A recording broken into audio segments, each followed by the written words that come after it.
ਨਮਸਕਾਰ ਪਿਆਰੇ ਵਿਦਿਆਰਥੀਓ, ਮੈਂ ਸਟੀਫਨ ਅਤੇ ਸੁਖਦੀਪ ਸਿੰਘ ਅੱਜ ਦੀ ਇਸ ਇੰਡਸਟਰੀਅਲ ਵਿਜ਼ਿਟ ਦੇ ਵਿੱਚ ਤੁਹਾਡੇ ਸਾਰਿਆਂ ਦਾ ਸਵਾਗਤ ਕਰਦੇ ਹਾਂ।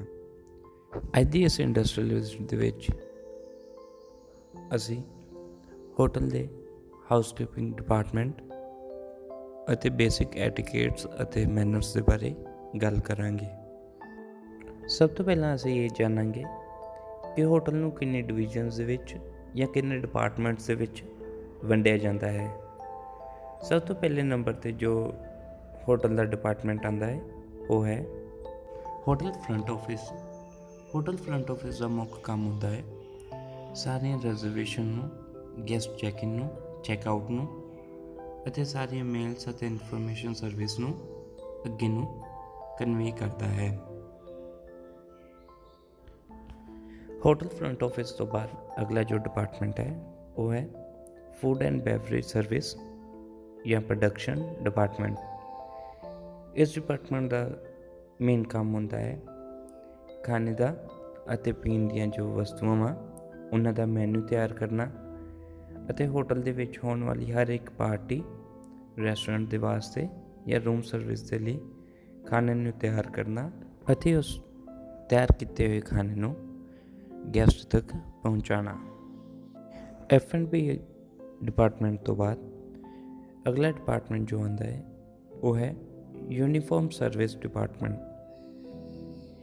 ਇਹ ਉਹ ਡਿਪਾਰਟਮੈਂਟ ਹੈ ਜਿਸ ਦੇ ਵਿੱਚ ਪਾਰਕਿੰਗ, ਡੋਰ ਅਟੈਂਡੈਂਟ, ਡਰਾਈਵਰਸ, ਪੋਰਟਰ ਅਤੇ ਬੈਲ ਬॉयਜ਼ ਜੋ ਹੈ ਉਹ ਕੰਮ ਕਰਦੇ ਹੈ ਅਤੇ ਆਪਣੇ ਵੱਲੋਂ ਦਿੱਤੀਆਂ ਜਾਣ ਵਾਲੀਆਂ ਸੇਵਾਵਾਂ ਦੀ ਜ਼ਿੰਮੇਵਾਰੀ ਨਿਭਾਉਂਦੇ ਹਨ। ਅਗਲਾ ਜੋ ਡਿਪਾਰਟਮੈਂਟ ਹੁੰਦਾ ਹੈ ਇਸ ਦੇ ਬਾਰੇ ਅੱਜ ਆਪਾਂ ਮੇਨ ਗੱਲ ਕਰਾਂਗੇ ਉਹ ਹੈ hotel housekeeping. Hotel housekeeping department ਉਹ ਡਿਪਾਰਟਮੈਂਟ ਹੈ ਜੋ ਹੋਟਲ ਦੀ ਸਾਫ਼ ਸਫਾਈ ਅਤੇ ਹਾਈਜੀਨਿਕ ਦਾ ਪੂਰਾ ਖਿਆਲ ਰੱਖਦੀ ਹੈ ਅਤੇ ਆਪਣੀ ਜ਼ਿੰਮੇਵਾਰੀ ਨੂੰ ਨਿਭਾਉਂਦੀ ਹੈ ਅਤੇ ਇਹੀ ਉਹ ਡਿਪਾਰਟਮੈਂਟ ਹੈ ਜੋ ਹੋਟਲ ਦੇ ਵਿੱਚ ਡੈਕੋਰੇਸ਼ਨ ਦਾ ਵੀ ਕੰਮ ਕਰਦਾ ਹੈ। ਇਸ ਤੋਂ ਬਾਅਦ ਜੋ ਡਿਪਾਰਟਮੈਂਟ ਹੈ ਉਹ ਹੈ ਸੇਲਸ ਐਂਡ ਮਾਰਕੀਟਿੰਗ ਡਿਪਾਰਟਮੈਂਟ। ਇਹ ਉਹ ਡਿਪਾਰਟਮੈਂਟ ਹੈ ਜੋ ਸਾਰੀਆਂ ਸੇਲਸ, ਸਰਵਿਸਿਜ਼, ਐਡਵਰਟਾਈਜ਼ਿੰਗ, ਪ੍ਰਮੋਸ਼ਨਸ ਅਤੇ ਪਬਲਿਕ ਰਿਲੇਸ਼ਨਸ ਦਾ ਜੋ ਪੂਰਾ ਖਿਆਲ ਰੱਖਦਾ ਹੈ। ਇਸ ਤੋਂ ਬਾਅਦ ਜੋ ਡਿਪਾਰਟਮੈਂਟ ਹੈ ਉਹ ਸਿਕਿਉਰਿਟੀ ਡਿਪਾਰਟਮੈਂਟ ਹੈ ਜੋ ਹੋਟਲ ਦੇ ਵਿੱਚ ਪੂਰੀ ਸੁਰੱਖਿਆ ਦਾ ਖਿਆਲ ਰੱਖਦਾ ਹੈ। ਅਤੇ ਉਸ ਤੋਂ ਬਾਅਦ ਜੋ ਆ ਰਿਹਾ ਡਿਪਾਰਟਮੈਂਟ ਹੈ ਉਹ ਹੈ ਅਕਾਊਂਟਸ ਡਿਪਾਰਟਮੈਂਟ ਜੋ ਹੋਟਲ ਵਿੱਚ ਹੋਣ ਵਾਲੀਆਂ ਸਾਰੀਆਂ ਆਰਥਿਕ ਗਤੀਵਿਧੀਆਂ ਦਾ ਜਾਂ ਲੈਣ ਦੇਣ ਦਾ ਖਿਆਲ ਰੱਖਦਾ ਹੈ। ਇਸ ਤੋਂ ਅਗਲਾ ਡਿਪਾਰਟਮੈਂਟ ਹੁੰਦਾ ਹੈ ਇੰਜੀਨੀਅਰਿੰਗ ਅਤੇ ਟੈਕਨੋਲੋਜੀ ਦਾ ਜੋ ਹੋਟਲ ਦੇ ਵਿੱਚ ਹਰ ਇੱਕ ਚੀਜ਼ ਦੀ ਮੇਨਟੇਨੈਂਸ, ਭਾਵੇਂ ਉਹ ਮਸ਼ੀਨਰੀ ਹੈ, ਹਰ ਇੱਕ ਤਰ੍ਹਾਂ ਦੀ ਮਸ਼ੀਨਰੀ ਦੀ ਮੇਨਟੇਨੈਂਸ ਦਾ ਜੋ ਪੂਰਾ ਖਿਆਲ ਰੱਖਿਆ ਜਾਂਦਾ ਹੈ ਉਹ ਇੰਜੀਨੀਅਰਿੰਗ ਅਤੇ ਮੇਨਟੇਨੈਂਸ ਡਿਪਾਰਟਮੈਂਟ ਦੇ ਵੱਲੋਂ ਇਹ ਜ਼ਿੰਮੇਵਾਰੀ ਨਿਭਾਈ ਜਾਂਦੀ ਹੈ। ਇਸ ਤੋਂ ਬਾਅਦ ਅਗਲਾ ਮੁੱਖ ਡਿਪਾਰਟਮੈਂਟ ਜੋ ਹੈ ਉਹ ਹੈ ਹਿਊਮਨ ਰਿਸੋਰਸ ਡਿਪਾਰਟਮੈਂਟ। ਇਹ ਉਹ ਡਿਪਾਰਟਮੈਂਟ ਹੈ ਜੋ ਹੋਟਲ ਦੇ ਵਿੱਚ ਵੱਖ-ਵੱਖ ਡਿਪਾਰਟਮੈਂਟਸ ਦੇ ਲਈ ਕਰਮਚਾਰੀਆਂ ਦੀ ਇੰਟਰਵਿਊ ਕਰਦਾ ਹੈ ਅਤੇ ਉਹਨਾਂ ਨੂੰ ਉਹਨਾਂ ਦੀ ਕੁਆਲੀਫਿਕੇਸ਼ਨ ਅਤੇ ਐਕਸਪੀਰੀਅੰਸ ਦੇ ਬਿਹਾਫ ਦੇ ਉੱਤੇ ਉਹਨਾਂ ਨੂੰ ਡਿਪਾਰਟਮੈਂਟ ਦੇ ਵਿੱਚ ਇੱਕ ਅਹੁਦੇ ਦੇ ਉੱਤੇ ਨਿਯੁਕਤ ਕਰਦਾ ਹੈ। ਹੁਣ ਜਦੋਂ ਅਸੀਂ ਹੋਟਲ ਦੇ ਵੱਖ-ਵੱਖ ਡਿਪਾਰਟਮੈਂਟਸ ਦੇ ਬਾਰੇ ਜਾਣ ਚੁੱਕੇ ਹਾਂ, ਆਓ ਅਸੀਂ ਅੱਜ ਦੇ ਮੁੱਖ ਵਿਸ਼ੇ ਵੱਲ ਵਧਦੇ ਹਾਂ। ਅੱਜ ਦਾ ਸਾਡਾ ਮੁੱਖ ਵਿਸ਼ਾ ਹੈ ਹੋਟਲ ਹਾਊਸਕੀਪਿੰਗ। ਹੋਟਲ ਹਾਊਸਕੀਪਿੰਗ ਕੀ ਹੈ, ਇਹਦਾ ਮੁੱਖ ਕੰਮ ਕੀ ਹੁੰਦਾ ਹੈ, ਇਸ ਦੇ ਬਾਰੇ ਅੱਜ ਅਸੀਂ ਜਾਣਾਂਗੇ ਅਤੇ ਇਹ ਕਿਵੇਂ ਕੰਮ ਕਰਦਾ ਹੈ। ਹੋਟਲ ਹਾਊਸਕੀਪਿੰਗ ਉਹ ਡਿਪਾਰਟਮੈਂਟ ਹੈ ਜੋ ਹੋਟਲ ਦੇ ਵਿੱਚ ਪੂਰੀ ਸਾਫ਼ ਸਫਾਈ, ਦੇਖ ਰੇਖ ਅਤੇ ਹਾਈਜੀਨਿਕ ਦਾ ਪੂਰਾ ਖਿਆਲ ਰੱਖਦਾ ਹੈ ਅਤੇ ਹੋਟਲ ਨੂੰ ਲਗਾਤਾਰ ਆਪਣਾ ਕੰਮ ਕਰਨ ਦੇ ਵਿੱਚ ਮਦਦ ਕਰਦਾ ਹੈ। ਹੋਟਲ ਹਾਊਸਕੀਪਿੰਗ ਦੇ ਉਦੇਸ਼ ਕੀ ਹਨ? ਸਭ ਤੋਂ ਪਹਿਲਾ ਉਦੇਸ਼ ਹੋਟਲ ਹਾਊਸਕੀਪਿੰਗ ਦਾ ਹੈ ਕਿ ਹੋਟਲ ਹਾਊਸਕੀਪਿੰਗ ਡਿਪਾਰਟਮੈਂਟ ਹੋਟਲ ਦੇ ਵਿੱਚ ਜਿਹੜੀ ਸਾਫ ਸਫਾਈ ਹੈ ਉਹਨੂੰ ਹਰ ਵੇਲੇ ਕਾਇਮ ਰੱਖਦਾ ਹੈ। ਸਾਫ ਸਫਾਈ ਦੇ ਨਾਲ ਹੀ ਇਹ ਲਾਉਂਡਰੀ ਅਤੇ ਲਿਨਨ ਦਾ ਵੀ ਸਾਫ ਸਫਾਈ ਦਾ ਖਿਆਲ ਰੱਖਦਾ ਹੈ ਅਤੇ ਪੈਸਟ ਕੰਟਰੋਲ ਦੀ ਸੇਵਾਵਾਂ ਵੀ ਹੋਟਲ ਹਾਊਸਕੀਪਿੰਗ ਡਿਪਾਰਟਮੈਂਟ ਦੇ ਵੱਲੋਂ ਦਿੱਤੀਆਂ ਜਾਂਦੀਆਂ ਹਨ ਅਤੇ ਜਿਹੜੀ ਇੰਟੀਰੀਅਰ ਜਿਹੜੀ ਡੈਕੋਰੇਸ਼ਨ ਦਾ ਕੰਮ ਹੁੰਦਾ ਹੈ ਉਹ ਵੀ ਹੋਟਲ ਹਾਊਸਕੀਪਿੰਗ ਡਿਪਾਰਟਮੈਂਟ ਦੇ ਵੱਲੋਂ ਕੀਤਾ ਜਾਂਦਾ ਹੈ। ਇਸ ਦੇ ਨਾਲ ਹੀ ਹੋਟਲ ਵਿੱਚ ਵਰਤੇ ਜਾਣ ਵਾਲੇ ਫਰਨੀਚਰ, ਜਿਹੜੀਆਂ ਉੱਥੇ ਦੀਆਂ ਫਿਟਿੰਗਸ ਹੈ ਅਤੇ ਫਿਕਸਚਰਸ, ਉਹ ਸਾਰਿਆਂ ਦਾ ਜਿਹੜਾ ਕੰਮ ਹੈ ਉਹ ਹਾਊਸਕੀਪਿੰਗ ਡਿਪਾਰਟਮੈਂਟ ਹੀ ਦੇਖਦਾ ਹੈ। ਜਦੋਂ ਅਸੀਂ ਹੋਟਲ ਹਾਊਸਕੀਪਿੰਗ ਦੇ ਬਾਰੇ ਅਤੇ ਉਦੇਸ਼ਾਂ ਦੇ ਬਾਰੇ ਜਦੋਂ ਅਸੀਂ ਜਾਣ ਚੁੱਕੇ ਹਾਂ, ਆਓ ਅਸੀਂ ਅੱਗੇ ਵਧਦੇ ਹੋਏ ਜਾਣਦੇ ਹਾਂ ਹੋਟਲ ਹਾਊਸਕੀਪਿੰਗ ਡਿਪਾਰਟਮੈਂਟ ਜੋ ਹੈ ਉਹਦੇ ਲੇਆਊਟ ਦੇ ਬਾਰੇ ਦੇਖਦੇ ਹਾਂ ਕਿ ਹੋਟਲ ਦੇ ਵਿੱਚ ਹਾਊਸਕੀਪਿੰਗ ਡਿਪਾਰਟਮੈਂਟ ਦਾ ਲੇਆਊਟ ਕਿਸ ਤਰ੍ਹਾਂ ਦਾ ਹੁੰਦਾ ਹੈ। ਕਿਸੇ ਵੀ ਹੋਟਲ ਦੇ ਵਿੱਚ ਹਾਊਸਕੀਪਿੰਗ ਡਿਪਾਰਟਮੈਂਟ ਉਸ ਦੇ ਕਮਰਿਆਂ ਦੇ ਉੱਤੇ ਅਤੇ ਆਊਟਲੈਟਸ, ਰੈਸਟੋਰੈਂਟਸ ਦੇ ਉੱਤੇ ਜਾਂ ਉਹਨਾਂ ਦੀ ਗਿਣਤੀ ਦੇ ਉੱਤੇ ਆਧਾਰਿਤ ਹੁੰਦਾ ਹੈ ਕਿ ਉੱਥੇ ਕਿੰਨੇ ਗੈਸਟ ਰੂਮ ਹੈ, ਕਿੰਨੇ ਆਊਟਲੈਟਸ ਹੈ, ਕਿੰਨੇ ਰੈਸਟੋਰੈਂਟਸ ਹੈ, ਕਿੰਨਾ ਉੱਥੇ ਸਟਾਫ ਹੈ। ਇਹਦੇ ਉੱਤੇ ਹਾਊਸਕੀਪਿੰਗ ਡਿਪਾਰਟਮੈਂਟ ਦਾ ਲੇਆਊਟ ਆਧਾਰਿਤ ਹੁੰਦਾ ਹੈ। ਆਓ ਅਸੀਂ ਹੋਟਲ ਹਾਊਸਕੀਪਿੰਗ ਦੇ ਮੁੱਖ ਏਰੀਆਜ਼ ਦੇ ਬਾਰੇ ਜਾਣਦੇ ਹਾਂ। ਸਭ ਤੋਂ ਪਹਿਲੇ ਨੰਬਰ 'ਤੇ ਜੋ ਏਰੀਆ ਆਉਂਦਾ ਹੈ ਉਹ ਹੈ ਐਗਜ਼ੀਕਿਊਟਿਵ ਹਾਊਸਕੀਪਰ ਦਾ ਆਫਿਸ। ਇਹ ਉਹ ਆਫਿਸ ਹੈ ਜਿੱਥੋਂ ਸਾਰੇ ਹਾਊਸਕੀਪਿੰਗ ਡਿਪਾਰਟਮੈਂਟ ਦੇ ਐਡਮਿਨਿਸਟ੍ਰੇਟਿਵ ਜਿਹੜੇ ਵਰਕ ਹੈ ਉਹ ਸਾਰੇ ਇੱਥੋਂ ਹੀ ਚਲਾਏ ਜਾਂਦੇ ਹਨ। ਇਸ ਤੋਂ ਬਾਅਦ ਆਉਂਦਾ ਹੈ ਹਾਊਸਕੀਪਿੰਗ ਕੰਟਰੋਲ ਡੈਸਕ। ਇਹ ਉਹ ਜਗ੍ਹਾ ਹੈ ਜੋ ਹੋਟਲ ਦੇ ਵਿੱਚ 24 ਘੰਟੇ ਕੰਮ ਕਰਦੀ ਹੈ ਅਤੇ ਸਾਰਾ ਹਾਊਸਕੀਪਿੰਗ ਸਟਾਫ ਇਸੇ ਜਗ੍ਹਾ 'ਤੇ ਹੀ ਹਾਊਸਕੀਪਿੰਗ ਕੰਟਰੋਲ ਡੈਸਕ ਦੇ ਉੱਤੇ ਸ਼ਿਫਟ ਦੀ ਸਟਾਰਟਿੰਗ ਦੇ ਵਿੱਚ ਅਤੇ ਐਂਡ ਦੇ ਵਿੱਚ ਰਿਪੋਰਟ ਕਰਦਾ ਹੈ ਅਤੇ ਇਸ ਜਗ੍ਹਾ ਦੇ ਉੱਤੇ ਸਾਰੇ notice board, storage shelves, registers ਵਗੈਰਾ ਰੱਖੇ ਜਾਂਦੇ ਹੈ ਅਤੇ ਜਿੱਥੋਂ ਸਾਰੇ ਡਿਊਟੀਜ਼ ਦੀ ਐਲੋਕੇਸ਼ਨਸ ਵਗੈਰਾ ਲਗਾਈਆਂ ਜਾਂਦੀਆਂ ਹਨ। ਕੰਟਰੋਲ ਡੈਸਕ ਤੋਂ ਬਾਅਦ ਆਉਂਦਾ ਹੈ ਲਾਉਂਡਰੀ ਏਰੀਆ।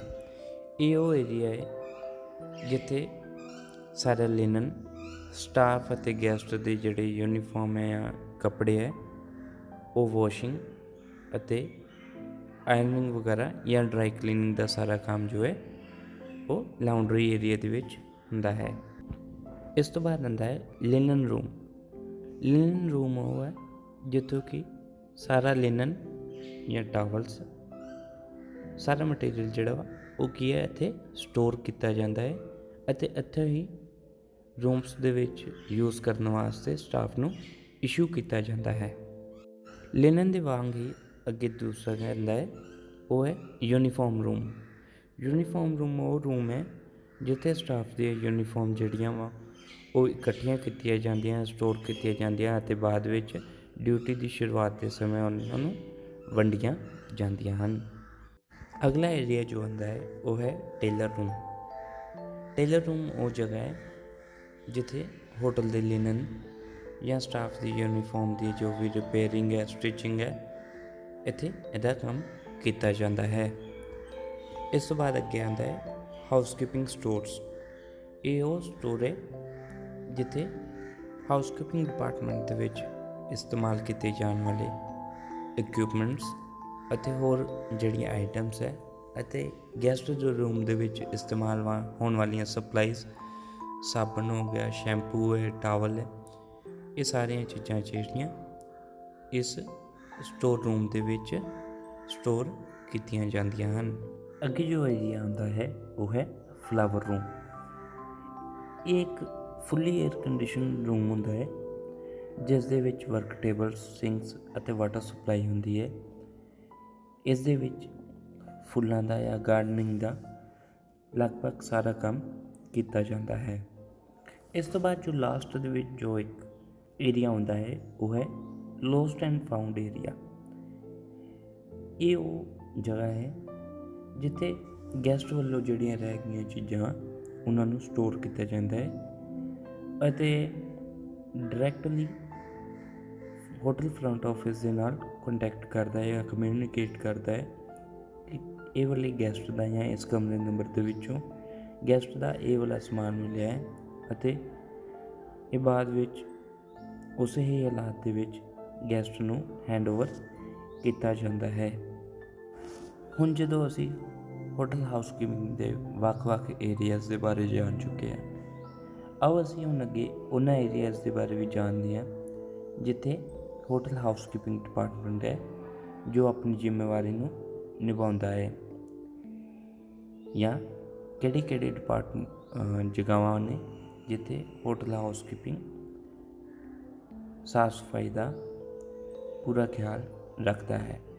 ਪਹਿਲੇ ਨੰਬਰ 'ਤੇ ਆਉਂਦਾ ਹੈ guest room, guest bathrooms, public areas such as lobbies and lifts, banquets and conference halls, parking area, sales and admin offices ਅਤੇ ਲਾਸਟ ਦੇ ਵਿੱਚ ਆਉਂਦਾ ਹੈ ਗਾਰਡਨਸ। ਇਸ ਨਾਲ ਹੀ ਓਵਰਆਲ ਜੇਕਰ ਆਪਾਂ ਦੇਖੀਏ ਹਾਊਸਕੀਪਿੰਗ ਡਿਪਾਰਟਮੈਂਟ ਪੂਰੇ ਹੋਟਲ ਦੀ ਦੇਖ ਰੇਖ ਅਤੇ ਸਾਫ ਸਫਾਈ ਦਾ ਵੀ ਖਿਆਲ ਰੱਖਦਾ ਹੈ। ਹਾਊਸਕੀਪਿੰਗ ਡਿਪਾਰਟਮੈਂਟ ਦੀਆਂ ਰਿਸਪੌਂਸਿਬਿਲਟੀਜ਼ ਤੋਂ ਬਾਅਦ ਅੱਗੇ ਅਸੀਂ ਦੇਖਾਂਗੇ ਹਾਊਸਕੀਪਿੰਗ ਸਟਾਫ ਦਾ ਜੋ ਸਟਰਕਚਰ ਹੈ ਜਾਂ ਹਾਇਰਾਰਕੀ ਆਫ ਹਾਊਸਕੀਪਿੰਗ ਡਿਪਾਰਟਮੈਂਟ ਉਹ ਕੀ ਹੈ, ਇਸ ਦੇ ਬਾਰੇ ਅਸੀਂ ਜਾਣਾਂਗੇ। ਉੱਪਰ ਤੋਂ ਲੈ ਕੇ ਥੱਲੇ ਤੱਕ ਕਿਵੇਂ ਹਾਊਸਕੀਪਿੰਗ ਡਿਪਾਰਟਮੈਂਟ ਦਾ ਸਟਰਕਚਰ ਤਿਆਰ ਕੀਤਾ ਜਾਂਦਾ ਹੈ। ਸਭ ਤੋਂ ਪਹਿਲੇ ਨੰਬਰ 'ਤੇ ਜੋ ਹਾਊਸਕੀਪਿੰਗ ਦਾ ਮੁਖੀ ਆਉਂਦਾ ਹੈ ਉਹ ਹੈ ਐਗਜ਼ੀਕਿਊਟਿਵ ਹਾਊਸਕੀਪਰ ਜਾਂ ਮੈਨੇਜਰ ਆਫ ਹਾਊਸਕੀਪਰ। ਇਹ ਹਾਊਸਕੀਪਿੰਗ ਡਿਪਾਰਟਮੈਂਟ ਦਾ ਮੁਖੀਆ ਹੁੰਦਾ ਹੈ ਅਤੇ ਇਸ ਤੋਂ ਬਾਅਦ ਜੋ ਡਿਪਟੀ ਜਿਹੜਾ ਹਾਊਸਕੀਪਰ ਹੈ ਜਾਂ ਅਸਿਸਟੈਂਟ ਮੈਨੇਜਰ ਹੈ ਉਹ ਐਗਜ਼ੀਕਿਊਟਿਵ ਹਾਊਸਕੀਪਰ ਨੂੰ ਰਿਪੋਰਟ ਕਰਦਾ ਹੈ। ਐਗਜ਼ੀਕਿਊਟਿਵ ਹਾਊਸਕੀਪਰ ਦੀ ਮੁੱਖ ਜ਼ਿੰਮੇਵਾਰੀਆਂ ਦੇ ਵਿੱਚ ਸਭ ਤੋਂ ਪਹਿਲੇ ਨੰਬਰ 'ਤੇ ਉਹ ਇਸ ਗੱਲ ਨੂੰ ਯਕੀਨੀ ਬਣਾਉਂਦਾ ਹੈ ਹੋਟਲ ਪੂਰਾ ਸਾਫ਼ ਹੈ ਅਤੇ ਪ੍ਰੋਪਰ ਵਰਕਿੰਗ ਕੰਡੀਸ਼ਨ ਦੇ ਵਿੱਚ ਹੈ, ਅਤੇ ਦੂਸਰੇ ਨੰਬਰ 'ਤੇ ਉਹ ਜਿਹੜੇ ਨਵੇਂ ਕਰਮਚਾਰੀ ਹੈ ਉਹਨਾਂ ਦੀ ਟ੍ਰੇਨਿੰਗ ਨੂੰ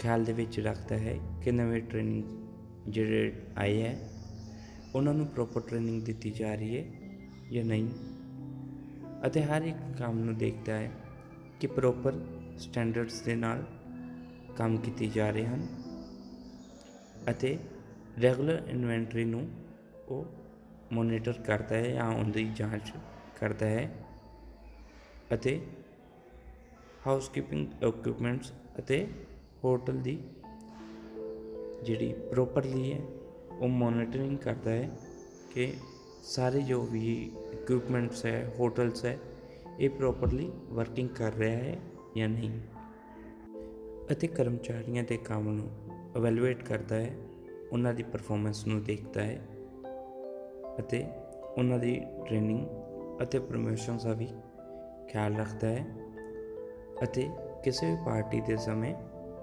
ਫਲਾਵਰਸ ਦਾ ਅਰੇਂਜਮੈਂਟ ਵੀ ਐਗਜ਼ੀਕਿਊਟਿਵ ਹਾਊਸਕੀਪਰ ਦੇ ਹੱਥਾਂ ਦੇ ਵਿੱਚ ਹੁੰਦਾ ਹੈ। ਐਗਜ਼ੀਕਿਊਟਿਵ ਹਾਊਸਕੀਪਰ ਤੋਂ ਬਾਅਦ ਸੁਪਰਵਾਈਜ਼ਰਸ ਆਉਂਦੇ ਹੈ। ਇਹ ਸੁਪਰਵਾਈਜ਼ਰ ਜੋ ਹੈ ਐਗਜ਼ੀਕਿਊਟਿਵ ਹਾਊਸਕੀਪਰ ਨੂੰ ਜਾਂ ਅਸਿਸਟੈਂਟ ਹਾਊਸਕੀਪਰ ਨੂੰ ਰਿਪੋਰਟ ਕਰਦੇ ਹਨ। ਉਹਨਾਂ ਦੀ ਪੋਜੀਸ਼ਨ ਅਤੇ ਉਹਨਾਂ ਦੀਆਂ ਜ਼ਿੰਮੇਵਾਰੀਆਂ ਅੱਗੇ ਦੱਸੀਆਂ ਗਈਆਂ ਹਨ। ਸਭ ਤੋਂ ਪਹਿਲੇ ਨੰਬਰ 'ਤੇ ਆਉਂਦਾ ਹੈ ਫਲੋਰ ਸੁਪਰਵਾਈਜ਼ਰ। ਇਹਦਾ ਮੁੱਖ ਕੰਮ ਹੁੰਦਾ ਹੈ ਜਿਹੜੇ ਰੂਮ ਅਟੈਂਡੈਂਟ ਹੈ ਉਹਨਾਂ ਨੂੰ ਕਮਰਿਆਂ ਦੀਆਂ ਚਾਬੀਆਂ ਦੇਣੀਆਂ, ਅਤੇ ਇਹ ਫਲੋਰ ਆਪਰੇਸ਼ਨਸ ਦੇ ਵਿੱਚ ਟ੍ਰੇ ਕਲੀਅਰੈਂਸ ਦੇ ਵਿੱਚ ਰੂਮ ਅਟੈਂਡੈਂਟਸ ਦੇ ਨਾਲ ਕੋਆਰਡੀਨੇਟ ਕਰਦੇ ਹੈ, ਅਤੇ ਇਸ ਗੱਲ ਦੀ ਵੀ ਜਾਂਚ ਕਰਦੇ ਹੈ ਕਿ ਜੋ ਹੋਟਲ ਦੇ ਵਿੱਚ ਕਮਰੇ ਹੈ ਇਹ ਦੁਬਾਰਾ ਤੋਂ ਵੇਚਣ ਵਾਸਤੇ ਰੈਡੀ ਹੈ ਅਤੇ ਇਸ ਗੱਲ ਦੀ ਰਿਪੋਰਟ ਫਰੰਟ ਆਫਿਸ ਨੂੰ ਪਹੁੰਚਾਉਂਦੇ ਹਨ ਅਤੇ ਹੋਟਲ ਦੇ ਵਿੱਚ ਬੇਬੀ ਸਿਟਿੰਗ ਪ੍ਰੋਵੀਜ਼ਨ ਦਾ ਵੀ ਜੋ ਜ਼ਿੰਮੇਵਾਰੀ ਹੈ ਫਲੋਰ ਸੁਪਰਵਾਈਜ਼ਰ ਦੀ ਹੁੰਦੀ ਹੈ। ਫਲੋਰ ਸੁਪਰਵਾਈਜ਼ਰ ਤੋਂ ਬਾਅਦ ਪਬਲਿਕ ਏਰੀਆ ਸੁਪਰਵਾਈਜ਼ਰ ਹੁੰਦਾ ਹੈ, ਜਿਸ ਦੀ ਜ਼ਿੰਮੇਵਾਰੀ ਹੁੰਦੀ ਹੈ ਕਿ ਹਰ ਇੱਕ ਪਬਲਿਕ ਏਰੀਆ ਜਿਵੇਂ ਕਿ ਲੌਬੀ, ਲਿਫਟਸ ਅਤੇ ਸਟੇਅਰਕੇਸ, ਇਹਨਾਂ ਦੀ ਸਾਫ ਸਫਾਈ ਦਾ ਪੂਰਾ ਖਿਆਲ ਪਬਲਿਕ ਏਰੀਆ ਸੁਪਰਵਾਈਜ਼ਰ ਰੱਖਦਾ ਹੈ। ਪਾਰਕਿੰਗ, ਸਵਿਮਿੰਗ ਪੂਲ, ਕਾਫੀ ਸ਼ਾਪ, ਕਾਨਫਰੰਸ ਹਾਲ, ਬੈਂਕੁਏਟ ਹਾਲ ਅਤੇ ਰੈਸਟੋਰੈਂਟ, ਇਹਨਾਂ ਸਾਰਿਆਂ ਦੀ ਜ਼ਿੰਮੇਵਾਰੀ ਪਬਲਿਕ ਏਰੀਆ ਸੁਪਰਵਾਈਜ਼ਰ ਦੀ ਹੁੰਦੀ ਹੈ। ਪਬਲਿਕ ਏਰੀਆ ਸੁਪਰਵਾਈਜ਼ਰ ਤੋਂ ਬਾਅਦ ਜੋ ਅਗਲਾ ਸੁਪਰਵਾਈਜ਼ਰ ਹੁੰਦਾ ਹੈ ਇਹ ਹੈ ਨਾਈਟ ਸੁਪਰਵਾਈਜ਼ਰ। ਇਹ ਰਾਤ ਦੇ ਸਮੇਂ ਗੈਸਟ ਸਪਲਾਈਜ਼ ਦਾ ਪੂਰਾ ਖਿਆਲ ਰੱਖਦਾ ਹੈ, ਜਿਵੇਂ ਕਿ ਪਾਣੀ, ਐਕਸਟਰਾ ਬੈੱਡ, ਪੱਖੇ ਅਤੇ ਟਾਵਲ ਆਦਿ। ਅਤੇ ਇਹ ਰਾਤ ਦੇ ਸਮੇਂ ਜੋ ਓਪਰੇਟਿੰਗ ਸਟਾਫ ਹੈ ਉਹਨਾਂ ਦੇ ਕਲੀਨਿੰਗ ਜਿਹੜੇ ਸਟੈਂਡਰਡਸ ਹੈ ਉਹਨਾਂ ਨੂੰ ਇੰਸ਼ੋਰ ਕਰਦਾ ਹੈ ਅਤੇ ਇਸ ਗੱਲ ਦੀ ਵੀ ਸੁਪਰਵਿਜ਼ਨ ਕਰਦਾ ਹੈ ਕਿ ਹੋਟਲ ਏਰੀਆ ਰਾਤ ਦੇ ਸਮੇਂ ਪੂਰਾ ਸਾਫ ਸਫਾਈ ਦੇ ਨਾਲ ਸਾਫ ਰੱਖਿਆ ਗਿਆ ਹੈ। ਇਸ ਤੋਂ ਬਾਅਦ ਜੋ ਸੁਪਰਵਾਈਜ਼ਰ ਹੁੰਦਾ ਹੈ ਉਹ ਹੈ ਯੂਨੀਫਾਰਮ ਰੂਮ ਸੁਪਰਵਾਈਜ਼ਰ। ਇਹਦਾ ਮੁੱਖ ਕੰਮ ਹੈ ਇੱਕ ਹੀ ਹੈ, ਜਿਹੜੀਆਂ ਹੋਟਲ ਸਟਾਫਸ ਦੀਆਂ ਜਿਹੜੀਆਂ ਯੂਨੀਫਾਰਮ ਹੈ ਉਹ ਸਾਫ ਅਤੇ ਚੰਗੀ ਤਰ੍ਹਾਂ ਆਇਰਨ ਕੀਤੀਆਂ ਹੋਈਆਂ ਉਹਨਾਂ ਨੂੰ ਪ੍ਰੋਵਾਈਡ ਕਰਦਾ ਹੈ ਅਤੇ ਖਰੀਦੀਆਂ ਜਾਣ ਵਾਲੀਆਂ ਯੂਨੀਫਾਰਮ ਦੀ ਲੋੜ ਨੂੰ ਅੱਗੇ ਸੁਝਾਅ ਦਿੰਦਾ ਹੈ ਅਤੇ ਜੋ ਟੇਲਰ ਰੂਮ ਤੋਂ ਜੋ ਰਿਪੇਅਰ ਹੋ ਕੇ ਲਿਨਨ ਆਇਆ ਹੈ ਉਹਦੀ ਚੈਕਿੰਗ ਕਰਦਾ ਹੈ ਅਤੇ ਹਰ ਇੱਕ ਜੋ ਯੂਨੀਫਾਰਮ ਹੈ ਉਹਨਾਂ ਦੀ ਗਿਣਤੀ ਦਾ ਵੀ ਖਿਆਲ ਰੱਖਦਾ ਹੈ। ਸੁਪਰਵਾਈਜ਼ਰਸ ਤੋਂ ਬਾਅਦ ਜੋ ਅਗਲੇ ਆਉਂਦਾ ਹੈ ਉਹ ਹੈ guest room attendant. Guest room attendant ਜੋ ਹੈ ਇਹ ਫਲੋਰ ਸੁਪਰਵਾਈਜ਼ਰ ਨੂੰ ਰਿਪੋਰਟ ਕਰਦਾ ਹੈ ਅਤੇ ਇਹਦੇ ਜਿਹੜੇ ਮੁੱਖ ਕੰਮ ਹੈ ਉਹ ਗੈਸਟ ਰੂਮ, ਗੈਸਟ ਬਾਥਰੂਮ ਅਤੇ ਕੋਰੀਡੋਰਸ ਦੀ ਕਲੀਨਿੰਗ ਦਾ ਹੁੰਦਾ ਹੈ ਅਤੇ ਗੈਸਟ ਰੂਮ ਅਤੇ ਉਹਨਾਂ ਦੇ ਬਾਥਰੂਮ ਦੀ ਜਿਹੜੇ ਲਿਨਨ ਹੈ ਉਹਨਾਂ ਨੂੰ ਚੇਂਜ ਕਰਨਾ ਹੁੰਦਾ ਹੈ। ਗੈਸਟ ਸਪਲਾਈਜ਼ ਨੂੰ ਫਿਰ ਤੋਂ ਟੋਪ ਅਪ ਕਰਦਾ ਹੈ ਅਤੇ ਗੈਸਟ ਦੇ ਜਿਹੜੇ ਬੈੱਡ ਹੈ ਉਹਨਾਂ ਨੂੰ ਅਗਲੀ ਯੂਜ਼ ਵਾਸਤੇ ਤਿਆਰ ਕਰਦਾ ਹੈ। ਅੱਗੇ ਜੋ ਹੈ ਉਹ ਆਉਂਦਾ ਹੈ storekeeper. Storekeeper floor supervisor ਨੂੰ ਰਿਪੋਰਟ ਕਰਦਾ ਹੈ ਅਤੇ ਹਰ ਇੱਕ ਜੋ ਕਲੀਨਿੰਗ ਇਕਵਿਪਮੈਂਟ ਹੈ ਅਤੇ ਜਿਵੇਂ ਕਿ ਕਲੀਨਰਸ ਅਤੇ ਡਿਟਰਜੈਂਟਸ ਉਹਨਾਂ ਦੀ ਗਿਣਤੀ ਦਾ ਖਿਆਲ ਰੱਖਦਾ ਹੈ ਅਤੇ ਜੋ ਸਮਾਨ ਖਤਮ ਹੋ ਰਿਹਾ ਹੈ ਉਹਨਾਂ ਦੀ ਰਿਕੁਇਜ਼ੀਸ਼ਨ ਜੋ ਹੈ ਜਨਰੇਟ ਕਰਦਾ ਹੈ। ਸਟੋਰ ਕੀਪਰ ਤੋਂ ਬਾਅਦ ਪਬਲਿਕ ਏਰੀਆ ਅਟੈਂਡੈਂਟਸ ਆਉਂਦੇ ਹਨ। ਪਬਲਿਕ ਏਰੀਆ ਅਟੈਂਡੈਂਟ ਜੋ ਹੈ ਪਬਲਿਕ ਏਰੀਆ ਸੁਪਰਵਾਈਜ਼ਰ ਨੂੰ ਰਿਪੋਰਟ ਕਰਦਾ ਹੈ ਅਤੇ ਇਹਦੀ ਮੁੱਖ ਜ਼ਿੰਮੇਵਾਰੀ parking area, lobbies, guest room, lift ਅਤੇ ਕੋਰੀਡੋਰਸ ਨੂੰ ਸਾਫ ਸੁਥਰਾ ਰੱਖਣਾ ਹੁੰਦਾ ਹੈ ਅਤੇ ਇਸ ਗੱਲ ਦਾ ਮੁੱਖ ਖਿਆਲ ਰੱਖਦਾ ਹੈ ਕਿ ਇਹ ਜਗ੍ਹਾਵਾਂ ਬਦਬੂ ਰਹਿਤ ਅਤੇ ਸਾਫ ਹੋਣ। ਲਾਸਟ ਦੇ ਵਿੱਚ ਜੋ ਹੁੰਦਾ ਹੈ ਉਹ ਹੈ night shift attendant. Night shift attendant night supervisor ਨੂੰ ਕਿਸੇ ਵੀ ਤਰ੍ਹਾਂ ਦੀ ਸੇਫਟੀ ਇਸ਼ੂ ਨੂੰ ਲੈ ਕੇ ਰਿਪੋਰਟ ਕਰਦਾ ਹੈ ਅਤੇ ਰਾਤ ਦੇ ਸਮੇਂ ਹਾਊਸਕੀਪਿੰਗ ਡਿਊਟੀਜ਼ ਨਿਭਾਉਂਦਾ ਹੈ। ਹੁਣ ਜਦੋਂ ਅਸੀਂ ਹੋਟਲ ਹਾਊਸਕੀਪਿੰਗ ਦੇ ਬਾਰੇ ਅਤੇ ਉਹਦੇ ਕੰਮਾਂ ਦੇ ਬਾਰੇ ਜਾਣ ਚੁੱਕੇ ਹਾਂ, ਆਓ ਅਸੀਂ ਅੱਗੇ ਵਧਦੇ ਹੋਏ ਹੋਟਲ ਦੇ ਵਿੱਚ ਜੋ ਬੇਸਿਕ ਐਟੀਕੇਟਸ ਹੈ ਅਤੇ ਜੋ ਮੈਨਰਸ ਹੈ ਉਹਨਾਂ ਦੇ ਬਾਰੇ ਆਪਾਂ ਸੁਖਦੀਪ ਸਿੰਘ ਜੀ ਦੇ ਕੋਲੋਂ ਜਾਣਾਂਗੇ। ਆਓ ਵੀਡੀਓ ਦੀ ਸ਼ੁਰੂਆਤ ਕਰਦੇ ਹਾਂ। ਸਤਿ ਸ਼੍ਰੀ ਅਕਾਲ ਪਿਆਰੇ ਬੱਚਿਓ, ਅੱਜ ਅਸੀਂ ਤੁਹਾਡੇ ਨਾਲ ਗੱਲ ਕਰਾਂਗੇ ਹੋਟਲ ਇੰਡਸਟਰੀ ਬਾਰੇ ਜਾਂ ਹੌਸਪਿਟੈਲਿਟੀ ਇੰਡਸਟਰੀ ਦੇ ਵਿੱਚ ਕਿਹੜੇ-ਕਿਹੜੇ ਐਟੀਕੇਟਸ ਮੈਨਰਸ ਅਤੇ ਹਾਊਸਕੀਪਿੰਗ ਦੇ ਕਿਹੜੇ ਕੰਮ ਹੁੰਦੇ ਨੇ। ਸੋ ਸਟਾਰਟ ਕਰਦੇ ਹਾਂ। ਸਭ ਤੋਂ ਪਹਿਲਾਂ ਰਿਸੈਪਸ਼ਨ ਤੇ ਫਰੰਟ ਡੈਸਕ। ਜਦੋਂ ਵੀ ਆਪਾਂ ਕਿਸੇ ਹੋਟਲ ਇੰਡਸਟਰੀ ਦੇ ਵਿੱਚ ਇੰਟਰ ਕਰਦੇ ਹਾਂ, ਸਭ ਤੋਂ ਪਹਿਲਾਂ ਆਪਾਂ ਡੀਲ ਕਰਨਾ ਹੁੰਦਾ ਵਾ ਫਰੰਟ ਆਫਿਸ ਦੇ ਨਾਲ। ਸੋ ਫਰੰਟ ਆਫਿਸ ਦੇ ਉੱਪਰ ਆਪਾਂ ਕਿਹੜੇ ਐਟੀਕੇਟਸ ਰੱਖਣੇ ਨੇ, ਕਿਹੜੇ ਮੈਨਰਸ ਰੱਖਣੇ ਨੇ, ਕਿਹੜੇ ਆਪਾਂ ਗੱਲਬਾਤ ਫਰੰਟ ਆਫਿਸ ਤੇ ਜਾ ਕੇ ਕਰ ਸਕਦੇ ਹਾਂ। ਆਓ ਆਪਾਂ ਕਰਦੇ ਹਾਂ ਸਟਾਰਟ ਉਹਦੇ ਨਾਲ। ਸੋ ਐਟੀਕੇਟਸ ਮਤਲਬ ਸ਼ਿਸ਼ਟਾਚਾਰ, ਕਿਹੜੇ ਸ਼ਿਸ਼ਟਾਚਾਰ ਆਪਾਂ ਵਰਤ ਸਕਦੇ ਹਾਂ ਜਦੋਂ ਆਪਾਂ ਰਿਸੈਪਸ਼ਨ ਤੇ ਆਣ ਕੇ ਗੱਲ ਕਰਨੀ ਆ, ਕਿਹੜੇ ਮੈਨਰਸ ਹੁੰਦੇ ਨੇ। ਸਭ ਤੋਂ ਪਹਿਲਾਂ ਗੱਲ ਕੀਤੀ ਜਾਵੇ ਤੇ ਸ਼ਿਸ਼ਟਾਚਾਰ ਦੀ, ਐਟੀਕੇਟਸ ਦੀ। ਸ਼ਿਸ਼ਟਾਚਾਰ ਕਿਵੇਂ ਦਾ ਹੋਣਾ ਚਾਹੀਦਾ, ਐਟੀਕੇਟਸ ਕਿਵੇਂ ਦੇ ਹੋਣੇ ਚਾਹੀਦੇ ਨੇ, ਮੈਨਰਸ ਕਿਵੇਂ ਦੇ ਹੋਣੇ ਚਾਹੀਦੇ ਨੇ। ਜਦੋਂ ਵੀ ਤੁਸੀਂ ਕੋਈ ਵੀ ਆਪਣਾ ਕੰਮ ਕਰਦੇ ਹੋ, ਸਭ ਦੇ ਵਿੱਚ ਹਰ ਇੱਕ ਇੰਡਸਟਰੀ ਦੇ ਵਿੱਚ ਹਰ ਇੱਕ ਐਟੀਕੇਟਸ ਮੈਨਰਸ ਤੁਹਾਡੇ ਜਿਹੜੇ ਨੇ ਬੜੇ ਇੰਪੋਰਟੈਂਟ ਨੇ। ਸੋ ਜਦੋਂ ਵੀ ਤੁਸੀਂ ਆਪਣਾ ਕੋਈ ਵੀ ਕੰਮ ਕਰਦੇ ਹੋ, ਤੁਹਾਡੇ ਜਿਹੜੇ ਸੀਨੀਅਰਸ ਨੇ, ਮੈਨੇਜਰਸ ਨੇ ਜਾਂ ਸਟਾਫ ਮੈਂਬਰਸ, ਕਲੀਗਸ ਨੇ, ਉਹ ਸਾਰੇ ਜੱਜ ਕਰਦੇ ਨੇ ਤੁਹਾਡੇ ਐਟੀਕੇਟਸ ਨੂੰ, ਮੈਨਰਸ ਨੂੰ, ਤੁਹਾਡੇ ਕੰਮ ਕਰਨ ਦੇ ਤਰੀਕੇ ਨੂੰ। ਸੋ ਸ਼ਿਸ਼ਟਾਚਾਰ ਦੇ ਤਰੀਕੇ, ਖੜੇ ਹੋਣਾ, ਤੁਸੀਂ ਕਿਹੜੇ ਪੋਸਚਰ ਦੇ ਵਿੱਚ ਖੜੇ ਹੋ ਰਹੇ ਹੋ, ਠੀਕ ਆ, ਤੁਰਨ ਦਾ ਤੌਰ ਤਰੀਕਾ ਤੁਹਾਡਾ ਕੀ ਹੈ, ਕੰਮ ਦਾ ਕਰਨ ਦਾ ਬਿਹੇਵ ਕੀ ਹੈ। ਜਦੋਂ ਤੁਸੀਂ ਸੋਸ਼ਲ ਜਾਂ ਪ੍ਰੋਫੈਸ਼ਨਲ ਤੌਰ ਤੇ ਕੋਈ ਵੀ ਕੰਮ ਕਰਦੇ ਹੋ, ਠੀਕ ਹੈ, ਤੁਹਾਨੂੰ ਲੋਕੀ ਉਦੋਂ ਜੱਜ ਕਰ ਲੈਂਦੇ ਆ ਜੇ ਤੁਸੀਂ ਇੱਕ ਵਧੀਆ ਐਟੀਕੇਟਸ ਦੇ ਨਾਲ, ਇੱਕ ਵਧੀਆ ਮੈਨਰਸ ਦੇ ਨਾਲ ਆਪਣਾ ਕੰਮ ਕਰਦੇ ਹੋ, ਤੇ ਤੁਹਾਡੀ ਇੱਕ ਵੱਖਰੀ ਜਿਹੜੀ ਪਰਸਨ ਦੀ ਪਹਿਚਾਣ ਹੈ ਉਹ ਬਣ ਜਾਂਦੀ ਆ। ਤੁਸੀਂ ਫਿਰ ਉਹ ਆਪਣੇ ਐਟੀਕੇਟਸ ਦੇ ਕਰਕੇ, ਆਪਣੇ ਮੈਨਰਸ ਦੇ ਕਰਕੇ ਇੱਕ ਭੀੜ ਵਿੱਚ ਵੀ ਪਛਾਣੇ ਜਾਂਦੇ ਹੋ। ਸੋ ਗੱਲ ਕਰਦੇ ਹਾਂ ਪਹਿਲਾਂ, ਸਭ ਤੋਂ ਪਹਿਲਾਂ ਆਪਾਂ ਐਟੀਕੇਟਸ ਦੀ, ਭਾਵ ਸ਼ਿਸ਼ਟਾਚਾਰ। ਇਹਦੇ ਵਿੱਚ ਕਿਹੜੇ ਗੁਣ ਹੋਣੇ ਚਾਹੀਦੇ ਨੇ। ਸਭ ਤੋਂ ਪਹਿਲਾਂ ਖੜੇ ਹੋਣ ਦਾ, ਜੋ ਵੀ ਤੁਹਾਡਾ ਸਟੈਂਡਿੰਗ ਪੋਸਚਰ ਆ, ਉਹ ਤੁਹਾਡਾ ਇੱਕ ਪੂਰਾ ਵਧੀਆ ਹੋਣਾ ਚਾਹੀਦਾ ਵਾ ਕਿ ਆਰਾਮ ਨਾਲ ਖੜੇ ਹੋਣਾ ਚਾਹੀਦਾ। ਜਦੋਂ ਵੀ ਤੁਸੀਂ ਕਿਸੇ ਨਾਲ ਡੀਲ ਕਰਨਾ ਵਾ ਜਾਂ ਕਿਸੇ ਨਾਲ ਗੱਲ ਕਰਨੀ, ਕਮਿਊਨੀਕੇਟ ਕਰਨਾ ਵਾ, ਤੁਸੀਂ ਇੱਕ ਵਧੀਆ ਖੜੇ ਹੋਣਾ ਚਾਹੀਦਾ ਵਾ। ਆਪਣੇ ਤੁਹਾਡਾ ਸਰੀਰ ਦਾ ਬੈਲੈਂਸ ਬਣਾ ਕੇ, ਦੋਵਾਂ ਪੈਰਾਂ ਦੇ ਉੱਪਰ ਭਾਰ ਪਾ ਕੇ, ਇਹ ਨਹੀਂ ਕਿ ਅਨਬੈਲੈਂਸ ਹੋਵੇ, ਇੱਕ ਪੈਰ ਤੇ ਜ਼ਿਆਦਾ ਥੋੜਾ ਸਾਈਡ ਨੂੰ ਹੋਵੇ, ਇੱਕ ਬੈਲੈਂਸ ਵਧੀਆ ਬਣਾ ਕੇ ਖੜੇ ਹੋਣਾ ਚਾਹੀਦਾ ਵਾ। ਜਿਹੜੇ ਮੋਢੇ ਆ, ਸ਼ੋਲਡਰਸ ਨੇ, ਉਹ ਇੱਕ ਸਿੱਧੇ ਆਰਾਮ ਵਾਈ ਵਿੱਚ ਹੋਣੇ ਚਾਹੀਦੇ ਹਨ। ਪੇਟ ਨੂੰ ਅੰਦਰ ਖਿੱਚ ਕੇ, ਚੈਸਟ ਨੂੰ ਥੋੜਾ ਬਾਹਰ ਰੱਖ ਕੇ ਆਰਾਮ ਦੇ ਨਾਲ ਖੜੇ ਹੋ ਕੇ ਗੱਲ ਕਰਨੀ ਚਾਹੀਦੀ ਆ। ਸੋ ਇਹ ਹੋ ਗਈ ਆਪਣੇ ਖੜੇ ਹੋਣ ਦੀ ਪੋਜੀਸ਼ਨ। ਸੋ ਅੱਗੇ ਗੱਲ ਕਰਦੇ ਹਾਂ ਪੋਸਚਰ ਦੇ ਵਿੱਚ ਹੈਂਡਸ ਦੀ ਪੋਜੀਸ਼ਨ ਦੀ। ਜਿਵੇਂ ਹੈਂਡਸ ਦੀ ਪੋਜੀਸ਼ਨ ਵੀ ਕਿਵੇਂ ਦੀ ਹੋਣੀ ਚਾਹੀਦੀ ਆ, ਹੱਥਾਂ ਨੂੰ ਸਾਈਡ ਤੇ ਜਾਂ ਪਿੱਛੇ ਰੱਖਣਾ ਚਾਹੀਦਾ ਵਾ, ਠੀਕ ਹੈ। ਪਾਕਟ ਦੇ ਵਿੱਚ ਪਾਉਣ ਤੋਂ ਅਵੋਇਡ ਕਰੋ। ਆਪਣੇ ਜਿਹੜੇ ਤੁਹਾਡੇ ਹੈਂਡਸ ਆ ਉਹਨਾਂ ਨੂੰ ਪਾਕਟ ਵਿੱਚ ਪਾ ਕੇ ਸਾਹਮਣੇ ਦੇ ਵਾਲੇ ਨਾਲ ਗੱਲ ਨਾ ਕਰੋ। ਬਾਹਾਂ ਨੂੰ ਕ੍ਰਾਸ ਕਰਕੇ ਆਪਣੀ ਚੈਸਟ ਦੇ ਨਾਲ ਨਾ ਜੋੜੋ। ਆਰਮਸ ਨੂੰ ਸਿੱਧੀਆਂ ਰੱਖੋ। ਕਿਸੇ ਵੀ ਕਾਊਂਟਰ ਤੇ ਹੱਥ ਰੱਖ ਕੇ ਜਾਂ ਕਿਸੇ ਦੇ ਵੀ ਸਹਾਰਾ ਲੈ ਕੇ ਗੱਲਬਾਤ ਨਾ ਕਰੋ। ਇਹ ਸਭ ਇੱਕ ਸ਼ਿਸ਼ਟਾਚਾਰ ਦੇ ਐਟੀਕੇਟਸ ਨੇ। ਜੇ ਇਹ ਐਟੀਕੇਟਸ ਨੂੰ ਫੋਲੋ ਕਰਾਂਗੇ ਤਾਂ ਵਧੀਆ ਇੰਪ੍ਰੈਸ਼ਨ ਪਵੇਗਾ ਸਭ ਤੇ। ਗੱਲ ਕਰਦੇ ਹਾਂ, ਜਿਵੇਂ ਆਪਾਂ ਪਹਿਲਾਂ ਗੱਲ ਕਰ ਚੁੱਕੇ ਹਾਂ ਐਟੀਕੇਟਸ ਦੀ। ਸੋ ਇਹਦੇ ਨਾਲ ਆਪਾਂ ਗੱਲ ਕਰਦੇ ਹਾਂ ਮੈਨਰਸ ਦੀ। ਮੈਨਰ ਦੇ ਕਿਵੇਂ ਤੌਰ ਤਰੀਕੇ ਕਿਵੇਂ ਹੋਣੇ ਚਾਹੀਦੇ ਨੇ ਕੰਮ ਵਾਲੀ ਜਗ੍ਹਾ ਤੇ ਆਪਣੇ, ਕਿਵੇਂ ਆਪਾਂ ਨੂੰ ਇੱਕ ਪੂਰਾ ਬੈਲੈਂਸ ਬਣਾ ਕੇ ਰੱਖਣਾ ਚਾਹੀਦਾ। ਜਦੋਂ ਵੀ ਆਪਾਂ ਕਿਸੇ ਦੇ ਨਾਲ ਚੱਲਦੇ ਹਾਂ ਜਾਂ ਬੈਠਦੇ ਹਾਂ ਜਾਂ ਗੱਲਬਾਤ ਕਰਦੇ ਹਾਂ, ਪੂਰਾ ਇੱਕ ਹਰ ਇੱਕ ਚੀਜ਼ ਵਿੱਚ ਇੱਕ ਗੱਲਬਾਤ ਕਰਨ ਦਾ ਵੀ ਬੈਲੈਂਸ ਬਣਾ ਕੇ ਰੱਖਣਾ ਜ਼ਰੂਰੀ ਆ। ਜਦੋਂ ਵੀ ਗੈਸਟ ਨਹੀਂ ਹੁੰਦੇ, ਸਾਨੂੰ ਕਦੇ ਵੀ ਆਪਣੇ ਕਲੀਗਸ ਦੇ ਨਾਲ ਜਾਂ ਫਰੈਂਡਸ ਨਾਲ ਟੋਲੀਆਂ ਦੇ ਵਿੱਚ ਇਕੱਠੇ ਨਹੀਂ ਬੈਠਣਾ ਚਾਹੀਦਾ। ਉਹ ਇੱਕ ਕੀ ਹੈ, ਮੈਨਰਸ ਨੂੰ ਨੈਗੇਟਿਵ ਪੁਆਇੰਟ ਦਿੰਦਾ ਵਾ ਮੈਨਰਸ ਦਾ। ਸੋ ਆਪਾਂ ਨੂੰ ਇੱਕ ਬਰਾਬਰ ਚਾਲ ਵਿੱਚ ਚੱਲਣਾ ਚਾਹੀਦਾ। ਜਦੋਂ ਆਪਾਂ ਗੈਸਟ ਦੇ ਨਾਲ ਜਾਂਦੇ ਆ ਜਾਂ ਕਲੀਗਸ ਦੇ ਨਾਲ ਜਾਂਦੇ ਆ, ਆਪਾਂ ਨੂੰ ਇੱਕ ਬਰਾਬਰ ਚਾਲ ਦੇ ਵਿੱਚ ਚੱਲਣਾ ਚਾਹੀਦਾ ਵਾ। ਨਾ ਕਦੀ ਤੇਜ਼ ਹੋਣਾ ਚਾਹੀਦਾ, ਨਾ ਕਦੀ ਸਲੋ ਹੋਣਾ ਚਾਹੀਦਾ ਵਾ। ਸੋ ਇਹ ਵੀ ਇੱਕ ਜਿਹੜਾ ਕੀ ਆ, ਵਧੀਆ ਪੋਜ਼ਿਟਿਵ ਮੈਨਰਸ ਨੂੰ ਸ਼ੋ ਕਰਦਾ ਵਾ।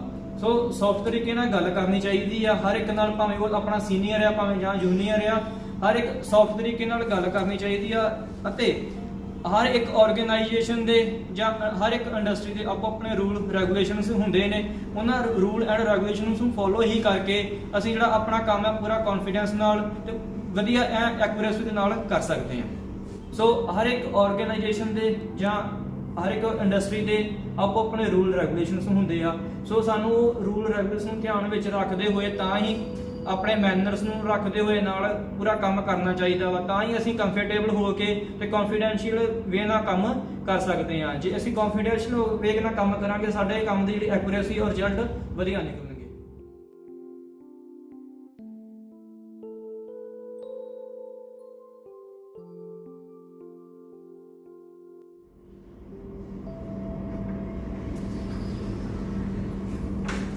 Hello sir, good afternoon. How are you? हाँ जी, मेरे को ना एक रूम पता करना था। किस टाइप का रूम चाहिए आपको?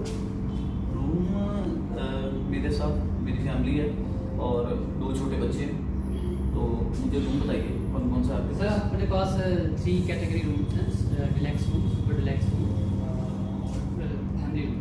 अच्छा, फैमिली रूम में कितने मेंबर स्टे कर सकते हैं? Sir 4 member. 4 हाँ जी। ठीक है, ठीक है।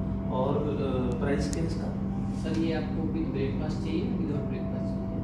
विदाउट ब्रेकफास्ट नहीं, ठीक है, बच्चे फिर विद ब्रेकफास्ट ठीक है। विद ब्रेकफास्ट सर आपको पड़ जाएगा 2200 विद ब्रेकफास्ट। अच्छा, विद ऑल टैक्सेस साथ में ही है जी इसके? जी। ठीक ठीक। अच्छा, मेरे को यहाँ पे आसपास देखने के लिए, मैं अमृतसर फर्स्ट टाइम आया हूँ, तो आसपास देखने के लिए कुछ और? सर आप अपने गाड़ी से जाना चाहोगे या अपनी गाड़ी से? नहीं, मैं आपके पास ही अगर टैक्सी अवेलेबल है तो बता दीजिए। सर हमारा पैकेज है जैसे 6000। ओके, तो मेरे को फुल डे के लिए मिल जाएगा? जी, फुल डे के लिए आपको पूरा इसमें दिखाया गया है सर आपको। ओके। जहाँ भी घूमना चाहोगे अमृतसर में जितनी भी और हिस्ट्रियाँ जो भी इसमें दिखाई गई है वो सारा कुछ आपको दिखा दिया है। ठीक है, ठीक है, ओके। तो मुझे ब्रेकफास्ट और इसमें ब्रेकफास्ट तो मेरे उसमें इंक्लूड है, और आपके पास किचन भी है? जी हाँ जी सर, अपने पास किचन अवेलेबल है, आपको खाना मिल जाएगा। और क्या क्या है देखने के लिए यहाँ? सर बाघा बॉर्डर और गोल्डन टेम्पल और जलियांवाला बाग और लोकल मार्केटिंग, जैसे आपको कोई भी शॉपिंग करनी जी, जी, जी। हो होलसेल में आपको सामान मिलेगा बहुत। ओके। हाँ जी, बताइए फिर आपके रूम में आपको और कुछ फैसिलिटीज है? सर हमारे रूम में आपको वाईफाई मिल जाएगा, टीवी, एसी और आपको गर्म पानी, ठंडा पानी सब अवेलेबल है। ओके, 24 आवर्स सर्विस है ना? जी 24 आवर सर्विस है हमारे पास। ठीक है। और आपको तो सर फिर मुझे ना परसों मैंने दोपहर को 2 बजे मेरी ट्रेन है, तो आपका चेकआउट टाइम भी बता दीजिए मुझे। सर चेकआउट टाइम आपका 12 बजे है। आप अगर कोई आपकी ट्रेन लेट भी है तो आपको कोई नहीं 12:30 तक हम करवा सकते हैं। ठीक है, ठीक है, ठीक है। और रूम सर्विस है? जी बिल्कुल सर, हमारे रूम्स में फोन इंटरकॉम से आप कुछ भी मंगवा सकते हैं। ठीक है, मैं 9 नंबर डायल करके जी, यहाँ पे सर। आपसे, अच्छा यहाँ पे 24 आवर्स सर्विस जी है? जी।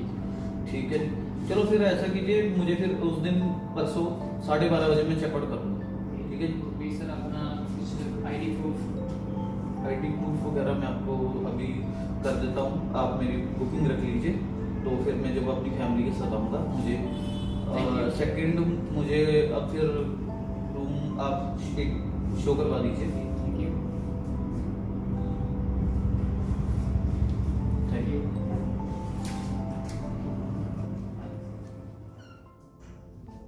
जी सर।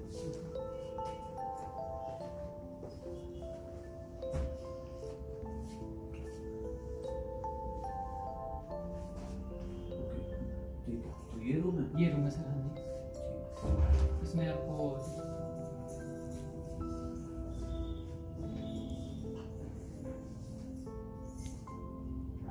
ओके, ठीक है, मुझे रूम पसंद है, आप बुकिंग रख लीजिए।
ਮੈਂ ਵਿਸ਼ਵਾਸ ਕਰਦਾ ਹਾਂ ਪਿਆਰੇ ਵਿਦਿਆਰਥੀਓ ਕਿ ਤੁਸੀਂ ਅੱਜ ਦੀ ਇਸ ਇੰਡਸਟਰੀਅਲ ਵਿਜ਼ਿਟ ਦੇ ਵਿੱਚੋਂ ਜ਼ਰੂਰ ਕੁਝ ਨਾ ਕੁਝ ਸਿੱਖਿਆ ਹੋਵੇਗਾ ਅਤੇ ਜਲਦੀ ਹੀ ਅਸੀਂ ਫਿਰ ਤੋਂ ਇੱਕ ਨਵੀਂ ਵੀਡੀਓ ਦੇ ਨਾਲ ਤੁਹਾਨੂੰ ਸਾਰਿਆਂ ਨੂੰ ਫਿਰ ਤੋਂ ਜਲਦੀ ਹੀ ਮਿਲਾਂਗੇ।